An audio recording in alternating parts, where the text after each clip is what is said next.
So, I wanted to come talk about Danny Garcia for a few minutes. Now, those of you who remember my old channel know that I fucking cannot stand Danny Garcia. I think he's been overrated for the better part of a decade. I don't like his fucking dad. I'm not a fan, to put it lightly. I'm also not a fan of that piece of shit, David Benavidez, or Jose Benavidez Jr., okay? He's also a fucking punk and a disgrace. And, like, I don't know why people are, like, asking me my prediction of this fight. I don't give a fuck, and I'm one of the most hardcore boxing fans that's out there. So if I don't give a fuck, then why do you give a fuck? Like, but with that being said, Danny Garcia, his best days are behind him. He's recycled PBC trash. That's what Danny is. Okay?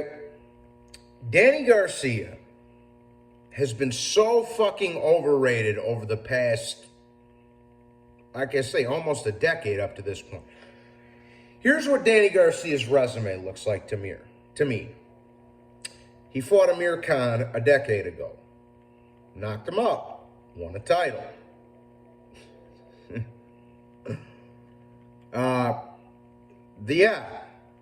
That win did not age very well, because since then, Amir Khan's gotten his fucking ass beaten by everybody else on the planet. That win aged horribly. Next guy he's got on his resume that matters is Lucas Matisse. Now, he fought him on the Floyd as the co-main to the Floyd Canelo fight. Remember it like it was yesterday. I was actually with Tezzy when I watched that fight, if he happens to see this video. Anyway, yeah. And some of the old crowd. But that was a good win for the time. For the time being, that was an impressive win. Lucas Matisse was a fucking gangster back then, you know, and I'll give it to him. That was a good win. Next guy, and he became unified 140-pound champion. Next guy Danny Garcia's got on his resume, a 97-year-old Eric Morales, and then he felt the need to disrespect a legend like Eric Morales and rematch him when he was completely shot to pieces. Never liked that. I wasn't a fan. And to be honest with you, a shot to pieces, blown out, overweight legend in Eric Morales, in his second to last fight of his career, almost beat Danny in their first fight. Some people would argue that he did beat Danny in their first fight. So, I don't include that on the resume. That's just more of a disrespect to a legend than anything else. A couple more fights I want to talk about on Danny Garcia's resume. Mauricio Herrera. Decent fighter. Decent southpaw. A little tricky and slick and what have you. Lightweight, 140-pounder. He beat Danny and got robbed. It was a fucking embarrassment. Danny was supposed to have this big special Boricua homecoming in Puerto Rico, and he got his ass beaten. Looked horrible in that fight, and in my opinion, lost that fight. Yeah, so then he moves up to 147. The PBC basically hands him a title. For a vacant title for fighting Robert Guerrero.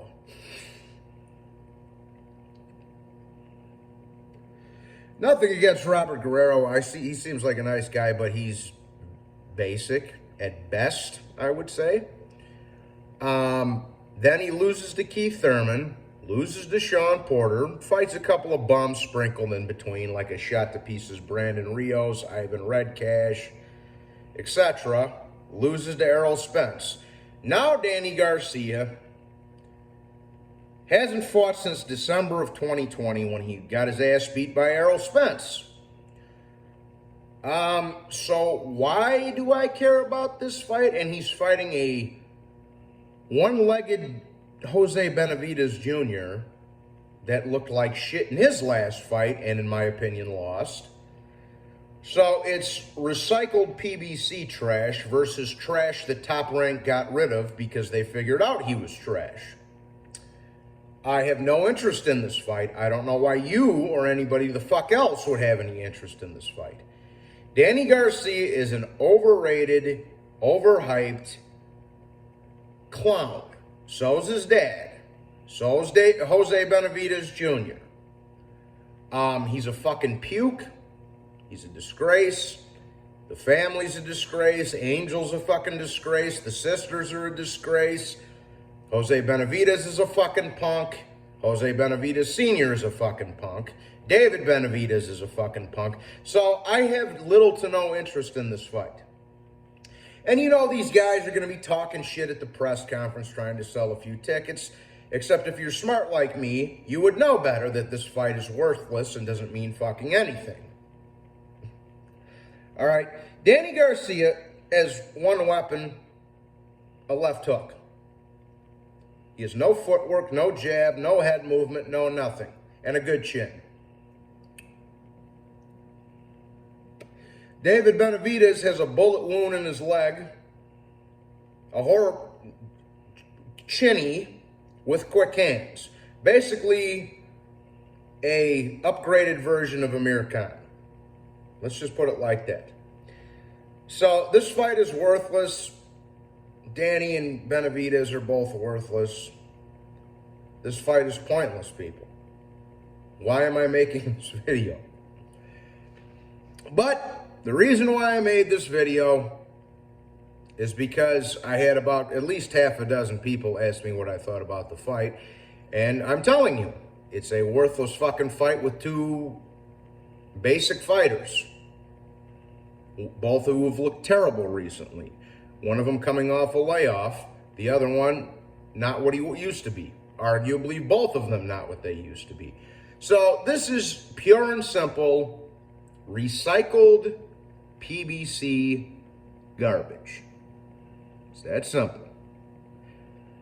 If PBC had any sense, they would put the Andy Ruiz-Luis Ortiz fight on free television, or at least on free Showtime.